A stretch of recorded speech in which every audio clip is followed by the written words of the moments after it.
म्हातारपणात 20 वर्षीय तरुणीसोबत ठेवले संबंध, मुलगी झाली गर्भवती, नंतर घडला भयंकर प्रकार. तर मित्रांनो, ही घटना आहे मुंबईतील मयत सोनम देशमुख या मुलीसोबत घडलेला भयंकर प्रकार आपण सविस्तर पाहणार आहोत. तर सोनमचे इंजिनिअरिंगचे शिक्षण पूर्ण झाले. त्यानंतर तिची नोकरी मुंबईत एका मोठ्या खाजगी कंपनीत लागली. सोनम ही दिसायला खूप सुंदर मुलगी होती. जेवढी दिसायला सुंदर होती तेवढीच ती हुशार पण होती. ती मुंबईत एका सोसायटीत भाड्याने राहत असत.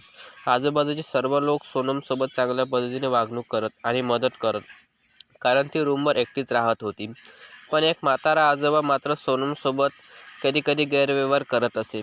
पण सोनमचे याकडे दुर्लक्ष केले.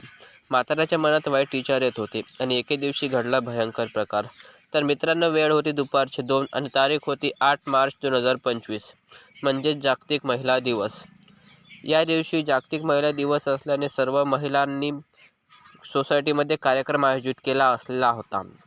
त्यामुळे सर्व महिलांनी कार्यक्रम करण्यासाठी सर्व महिला ह्या सोसायटीच्या एका हॉलमध्ये सहभागी झाल्या. परंतु सोनमची तब्येत बरोबर नसल्याने ती कार्यक्रमात सहभागी होऊ शकली नाही. याचाच फायदा शेजारील म्हाताऱ्याने उचलला. सोनम आपल्या खोलीत एकटीच होती. म्हाताऱ्याच्या लक्षात येताच त्याने खोलीत जाण्याचे ठरवले आणि घडला भयंकर प्रकार. सोनम ही खोलीत एकटी राहत असल्याने व तिला आतापर्यंत कोणत्याही मुलाचा सहवास नसल्याने तिच्या मनात सुद्धा करायची इच्छा होत होती. म्हणून ती त्या दिवशी कपडे काढून नग्न बसली होती आणि हाताने कार्यक्रम करत होती आणि म्हातारा लपून हे सर्व प्रकार पाहत होता. सोनमचे लक्ष म्हाताऱ्याकडे गेले. सोनम घाबरली. याचा फायदा शेजारील म्हाताऱ्याने उचलला आणि वेळ मिळता तो सोनमवर तुटून पडला आणि कार्यक्रम सुरू झाला. जवळपास 6 तास कार्यक्रम चालला आणि अचानक खोलीत म्हाताऱ्याची बायको आली आणि तिने हा सर्व प्रकार पाहिला. तिने कुठल्याही क्षणाचा विचार न करता थेट सोनमला मारहाण करू लागली. मारहाण एवढी जबरदस्त होती की सगळीकडे रक्तच रक्त सांडले. काही वेळाने हा प्रकार सोसायटीमध्ये माहीत झाला. लवकरात लवकर सोसायटीतील लोकांनी पोलीस स्टेशन घातले. नंतर लगेचच पोलीस पथकांनी घटनास्थळी धाव घेतली आणि पंचनामा पूर्ण केला.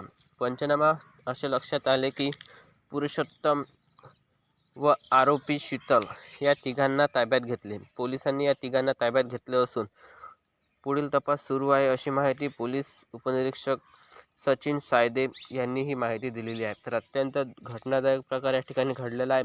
अशाच नवनवीन कहाणी व्हिडिओ जाणून घेण्यासाठी चॅनलला नक्की सबस्क्राईब करा. चला भेटूया पुढच्या व्हिडिओत. धन्यवाद.